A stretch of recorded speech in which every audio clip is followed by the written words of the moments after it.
What's up guys, today I'm bringing you the 500 home pull workouts. You think you're ready to handle all this volume? Let's get right into it. We're going to start off with 10 sets of 10 on the vertical pull. That's what I'm talking about, choosing a time-proven exercise, basic equipment, repping it out. 10 by 10 will change your life, and let me tell you, it's extremely challenging, even for me. The trick, if you really want to enhance the difficulty, is to lower the rest intervals. Or, if you're someone who's not as strong, keep it to 3 to 5 minutes. Now, another piece of advice I can give you is to constantly rotate the grips. This will prevent overuse while allowing you to grind through a little bit longer. This is something I discovered when doing the 500 pull-up challenge. And by the way, this workout is not 500 pull-ups. So if you were concerned about that when clicking this video, no worries. We're mixing things up, getting vertical and horizontal, but not the same exercises. So more on that later. Now, back to the pull-ups.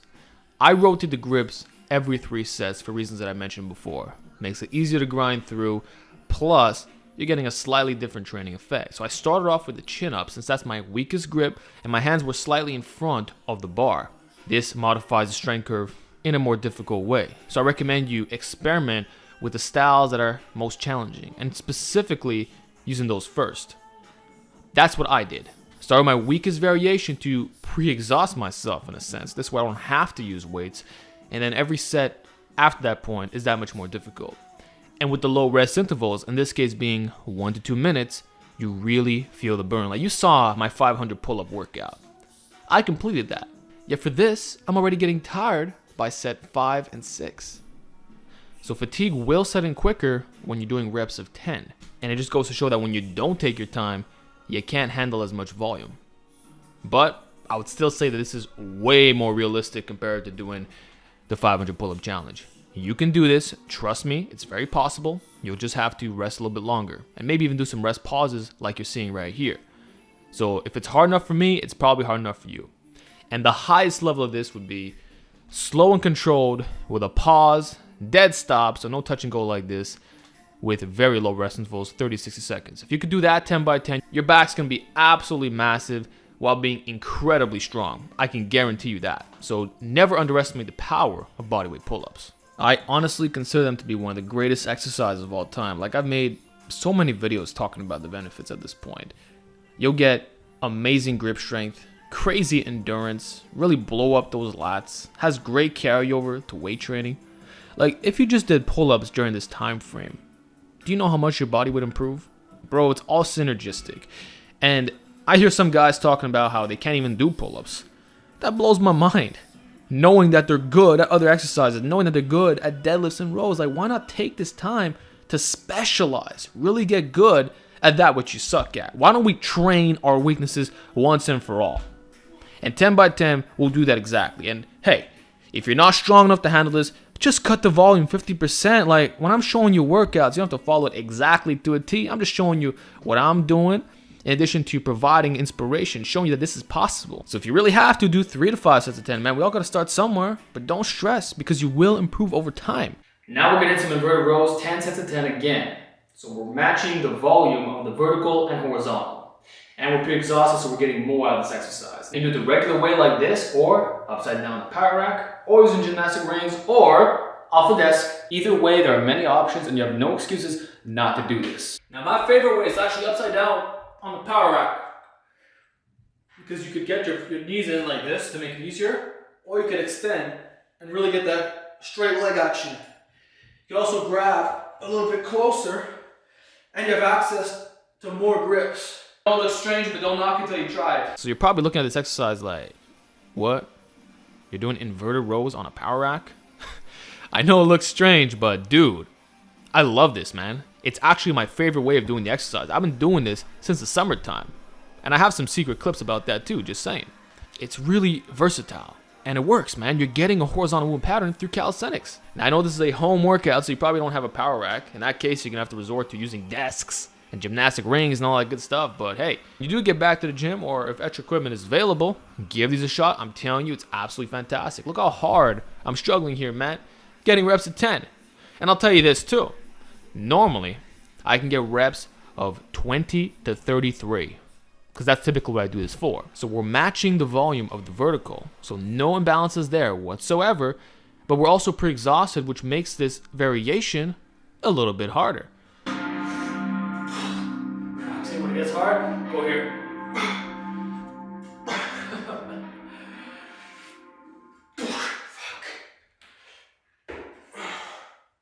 And you'll see that as we progress, I start to bend my legs more and more. So the relative intensity is certainly there. This is true German volume training, I would say, using only our body weight, which is pretty damn amazing, man. Isn't that what we're trying to do? Replicate the weight training effect without having to use them. So just try, get those inverted rows in, and make sure they're done after the pull-ups. Because if you do it before, you're gonna be getting way more reps than 10. Keep my legs back to the set.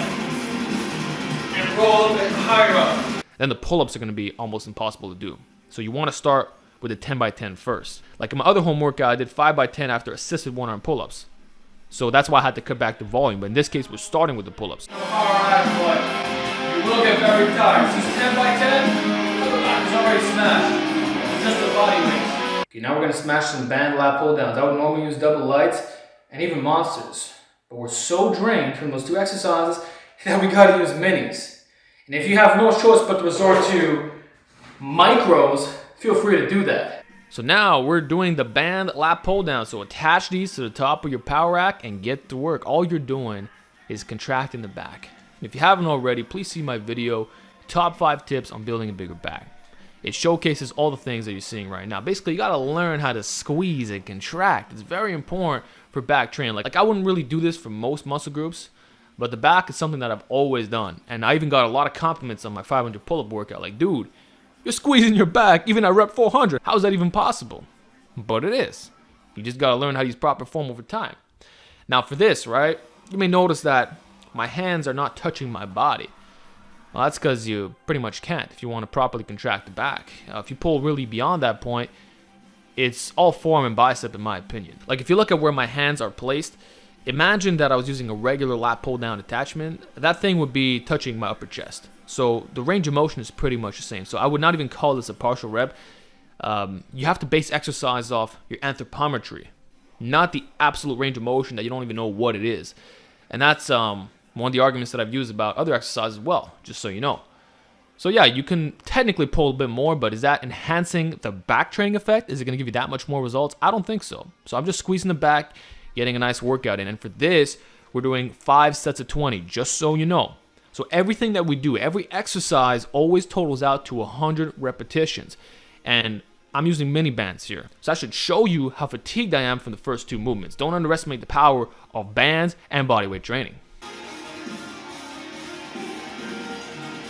Okay, now we're gonna do some band rows, double it up, whatever's available. Step back, lean back, and pull. I would attach that to a couch or anything that's stable. You can even attach it to a person. Now I want you to do some rows. For this, 4 sets of 25 or 3 sets of 33, depending what you want to do. I'm speeding everything up. You don't have to see all this repetition. And for this, I'm constantly changing the placement. So I might attach the bands a little bit lower in the rack, a little bit higher, which can modify the training effect very slightly. Really get an amazing contraction in the back. So that's what we're doing here. I'm squeezing every single time. This one is a high row, so you're gonna feel your traps a lot more.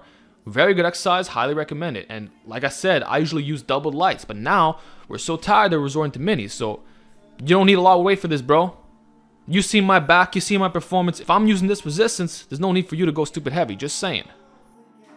Okay, we finished the rows, now we're gonna finalize the workout. 50 band face pulls, 50 pullovers. Not gonna show you everything, the basic isolation movements, but the premise is very simple.